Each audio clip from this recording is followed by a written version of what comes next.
Régions qui sont concernées par ces restrictions, quelles règles s'imposent en fonction de votre lieu de vacances? La réponse en images d'Emmanuel Dupont. Un week-end à Paris, un séjour à Barcelone ou encore une balade sur le lac Léman. Avant de prendre le départ, il faut impérativement identifier la couleur qui désigne la destination.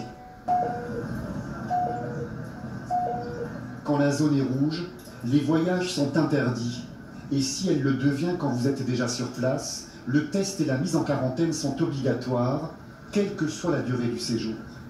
Quand la zone est orange, le voyage est autorisé, mais si vous y restez plus de 48 heures, le test et la mise en quarantaine sont recommandés dès le retour en Belgique.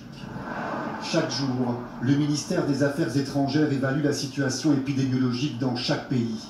En France, depuis hier, le département de la Mayenne est sur liste rouge. La région du Nord-Pas-de-Calais passe à l'orange, tout comme la Haute-Savoie ou encore l'Île-de-France. La Suisse est désormais dans le collimateur des autorités. Les déplacements dans certaines villes autour du lac Léman, comme Genève, sont interdits. L'Italie, point noir de l'Europe au début de l'épidémie, est en revanche passée au vert, tandis que plusieurs régions espagnoles sont toujours dans le rouge, au nord du pays, comme Barcelone.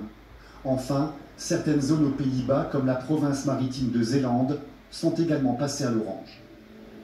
Et on l'a vu, plusieurs zones rouges et oranges concernent des régions touristiques, de quoi pousser de nombreux voyageurs à modifier leur plan de vacances en dernière minute. Le porte-parole de Testachat est en liaison